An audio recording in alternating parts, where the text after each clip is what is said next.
Young India news కు స్వాగతం. ఈ రోజు వార్తలు. ప్లాస్టిక్ కవర్లు తేను, ప్లాస్టిక్ ను భూమి మీద వేయను, నా తల్లిని కలుషితం చేయను, నా నేల తల్లి సాక్షిగా ఈ రోజు నేను ప్రమాణం చేస్తున్నాను. నా మాట నిలబెట్టుకుంటాను, నా భవిష్యత్తు నిలబెట్టుకుంటాను. బోలో భూమాతాకి బోలో భూ. నదులన్నీ కూడా విషయం అయిపోయాయి.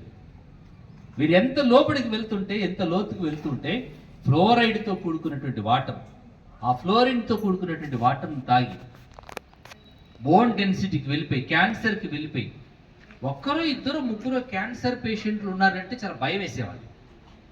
గ్రామానికి 20-30 మంది క్యాన్సర్ పేషెంట్లు. నేను హైదరాబాద్లో ఎప్పుడో ఒక ఆయన మా పెద్ద ఆయన కలవడం కోసం హాస్పిటల్కి వెళ్తే 20-30 మంది క్యాన్సర్ పేషెంట్లు ఉండేవాళ్ళు. ఒక 10 రోజుల క్రితం 20 రోజుల క్రితం వెళ్ళాను. 4-5 వేల మంది క్యాన్సర్ పేషెంట్. 1-2 హాస్పిటల్సే ఉండేవి క్యాన్సర్ హాస్పిటల్స్ హైదరాబాద్లో. ఇవాళ 200కు పైగా క్యాన్సర్ హాస్పిటల్స్. విచ్చలవిడిగా మనం వాడిన ప్లాస్టిక్ మీకు తెలుసా? మీకు తెలియకుండానే రోజు మనం 10-12 గ్రాముల ప్లాస్టిక్ని మనం తాగుతున్నాం. రోడ్డు మీద ఒక ఆయన టీ పట్టుకొని పోతున్నాడు. ఆ టీ ప్లాస్టిక్ కవర్లో వేడి చాయ్ని ప్లాస్టిక్ కవర్లో పోసేసుకొని పట్టుకొని పోతున్నాడు. ఇంకొక ఆయన రోడ్డు మీద హోటల్, అందరికి చాలా style, use and throw culture. మనం కనుక రాసేసుకున్నటువంటి పెన్ను, అందంగా రాసుకున్నటువంటి పరీక్షల్లో మంచి మార్కులు తెచ్చుకుని రాసిన పెన్నును రాసేసి ఇంకా ఈ పగల తీసి ఇట్లా పడేస్తాం. ఎక్కడ పడుతుంది? నేల మీద పడుతుంది. ఎన్ని సంవత్సరాలు ఉంటుంది? Hundreds of years. నువ్వు వాడుకున్న పెన్ను, నువ్వు వాడుకున్న కవర్, నువ్వు తాగిన కప్పు టీ కప్ ఆకలి తీరుతుంది కదా అని చెప్పేసి, ప్రాణం నిలబెట్టుకుంటుందని చెప్పేసి ఆబగా అన్నం తింటున్నటువంటి ఫంక్షన్లలో మీరు పెళ్ళిళ్ళకి వెళ్తున్నారు కదా, మీ ఇంటికి నన్ను పిలిచేవారనుకోండి, మర్యాదగా ఆతిథ్యం ఇచ్చి నాకు భోజనం పెట్టావు కదా, భోజనం పెట్టేది మనకు తెలియకుండానే విషం పెడుతున్నాం. దేంట్లో విషయం పెడుతున్నాం? ప్లాస్టిక్ ప్లేట్లో. అది చూస్తే పేపర్ ప్లేట్ ఉంటుంది, దాని లైట్ లేయర్, ప్లాస్టిక్ లేయర్ ఉంటుంది. ఆ ప్లాస్టిక్ ప్లేట్ మీద వేడి అన్నం పెడితే ఏమైతుందన్నా ఆ ప్లాస్టిక్ కరిగి గుడ్లో కలుస్తాం. వీటన్నింటికి తెలిసి చేస్తున్నామా, తెలియక చేస్తున్నామా? ఆ ప్లాస్టిక్ కప్పు హాట్ టీ పోసిన తర్వాత ఆ కప్పు స్టాండర్డ్గా ఉండడం కోసం అని చెప్పేసి లోపల ప్లాస్టిక్ లేయర్ వేసేస్తాం. ఆ లేయర్ తాగి ఇన్ని కిడ్నీస్ ఫెయిల్ అవుతున్నాయి, ఇంతమంది లివర్ ఫెయిల్ అవుతుంది. దీనంతటికి మనం చేస్తున్నామా? ఎవరైనా న్యాచురల్గా ఆకాశంలో ఎక్కడన్నా ఇబ్బంది కలిగి కొని తెచ్చుకుంటున్నామా?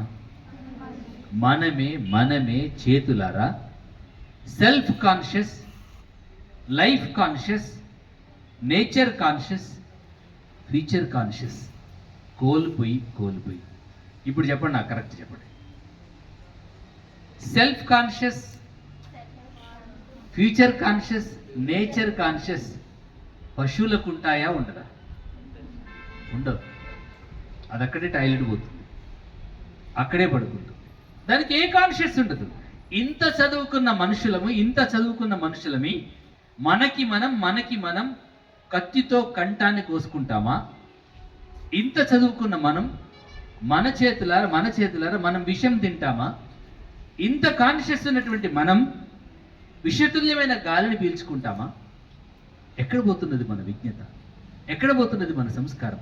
ఎక్కడ పోతున్నది మన జీవన స్పృహ? ఇవన్నీ ఆలోచించిన తర్వాత కౌన్సిల్ ఫర్ గ్రీన్ రెవల్యూషన్, బిడ్డలారా, భవిష్యత్తు మీదే, భవిష్యత్తుకు భద్రత కూడా మీ చేతుల్లోనే ఉంది. మీ డిగ్రీలు, మీ సంపాదన, మీ ఉద్యోగం. మనది కౌన్సిల్ ఫర్ గ్రీన్ రెవల్యూషన్ అనేది పర్యావరణ సంస్థ. మనం కొద్దిమంది ముచ్చట పెట్టుకోవచ్చు, మంచిగా మాట్లాడుకోవచ్చు ఇంత ఉపన్యాసం దగ్గర. అయితే 14 సంవత్సరాల క్రితం ఇట్లే ఒక 30-40-50 మంది పిల్లలతోని ఆ సంస్థను ఒక చిన్న దేవాలయంలో పెట్టి ఏం చేయాలి? మొట్టమొదటి పర్యావరణం అంటే పెద్ద అంశం కదా, దాంట్లో ఏ అంశం తీసుకొని చేయాలనే ఉద్దేశంతో 1,00,000 మొక్కలు నాటుదాం ఒక సంవత్సరం అనే అంశాన్ని తీసుకుంటాం. 1,00,000 మొక్కలు. కానీ ఎట్లా నాటాలి 1,00,000 మొక్కలు? ఏడ తీసుకుపోయి నాటాలి? ఎవరికి ఇవ్వాలి? మొక్కలు కొనుక్కొస్తాం, ఎవరికి ఇవ్వాలి? ఎట్లా నాటాలి? ఎట్లా బతుకుతాయి అవి అనే ఈ సంశయం వచ్చినప్పుడు వాళ్ళని వీళ్ళను అందరినీ సంపాదించడం జరిగింది.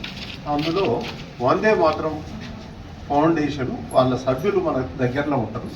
వాళ్ళని అడిగితే లేదు మనం పిల్లల ద్వారా చేస్తేనే బాగుంటుంది, ఇది ఏ పెద్ద మనుషుల దగ్గరికి వెళ్ళినా వాళ్ళు మనం ఇచ్చిన మొక్కలు తీసుకుపోయి ఎండబెట్టేసేస్తారు, పిల్లలు అయితే పర్ఫెక్ట్గా చేస్తారని చెప్తే పిల్లలను అప్పుడు 14 సంవత్సరాల క్రితం పిల్లలను పట్టుకున్నాం, ఇప్పటికి వదిలిపెట్టలేం పిల్లలను, ఉపాధ్యాయులను.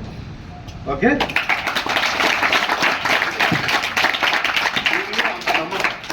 ఏదైనా చెప్తే సిన్సియర్గా చేసే అవకాశం మీ దగ్గర ఉంది. అయితే మొక్కలు ఆ సంవత్సరం 1,00,000 మొక్కలు బదులు 1,60,000 మొక్కలు 100-120 పాఠశాలల్లో సక్సెస్ఫుల్గా నడిపించారు. ఉట్టి మొక్క అంటే మొక్క ఇచ్చిరాలే, మొక్క ఇచ్చే ముందు ఒకసారి పోయి అవగాహన కార్యక్రమం, ఇంకొక రోజు ర్యాలీ ఊళ్ళో బ్యానర్ కట్టి మొక్కల మీద, ఇంకో రోజు ఎట్లా మనం హిట్స్ ఎట్లా తీయాలా, ఎట్లా చేయాలి, మొక్కల డిస్ట్రిబ్యూషను పెట్టడం ఒక్కొక్క అన్ని 3 రోజుల కార్యక్రమంలో ఆ మొక్కలిచ్చే కార్యక్రమం ఇప్పటి వరకు ఎన్ని చేసినామంటే 35 లక్షల మొక్కలు ఈ 14 సంవత్సరాలలో నడడం జరిగింది. ఎవరి ద్వారా జరిగింది? అంత విద్యార్థులు పాఠశాల ద్వారానే, అది కూడా ప్రభుత్వ పాఠశాలల ద్వారానే ఎక్కువ చేయడం జరిగింది. అయితే ఉట్టి మొక్కలు నాటితే సరిపోదు కదా, పర్యావరణం అంటే ఓ పెద్ద అంశమా, దాంట్లో నీరుండే, గాలుండే, నేల ఉండే, ఎన్నో ఉన్నాయి కదా, ఎన్నో అంశాలు ఉన్నాయి అన్న, మౌలికమైన అంశాలు చాలా ఉన్నాయి. అయితే